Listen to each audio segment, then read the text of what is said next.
साल पहले महंगाई कम करने और अच्छे दिन लाने के नाम पर देश की सत्ता में आई बीजेपी के राज में महंगाई कम होने का नाम ही नहीं ले रही है। दूध के दाम हो या गैस सिलेंडर के दाम, पेट्रोल की कीमत हो या आटे दाल के भाव, सभी आसमान पर हैं। इसे लेकर विपक्ष लगातार सवाल उठा रहा है। कांग्रेस इसे लेकर एक बार फिर बीजेपी को घेर रही है। पार्टी ने अपने ट्विटर हैंडल से सरकार को घेरते हुए कहा, गुपचुप महंगाई की मार, वाह रे भाजपा सरकार। साथ ही पीएम मोदी पर निशाना साधते हुए ट्वीट किया, पीएम मोदी का अडानी महाघोटाले पर बड़ा बयान, कुछ ऐसा सुनने के लिए करोड़ों देशवासियों के कान तरस रहे हैं। और इधर कांग्रेस ने आरबीआई की ओर से बढ़ाए रेपो रेट को लेकर भी सवाल उठाए हैं। पार्टी ने एक के बाद एक 3 ट्वीट किए।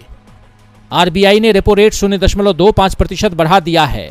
जानिए इसका आप पर क्या असर होगा। यदि आपने 25 लाख का होम लोन 20 साल के लिए लिया है तो अब तक आप 8.60% ब्याज दर के हिसाब से 21,854 रुपए ईएमआई दे रहे थे, पर अब आपको 22,253 रुपए देने होंगे।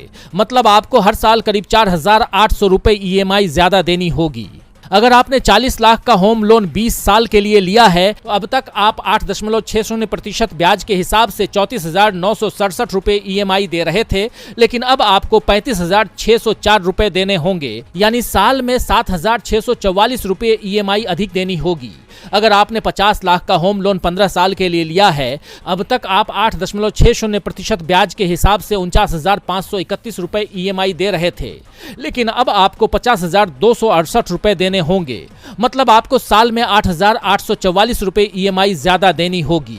फिलहाल सवाल ये उठता है कि जनता को इस बढ़ती महंगाई से निजात कब मिलेगी, इस पर क्यों कोई ध्यान नहीं दे रहा है।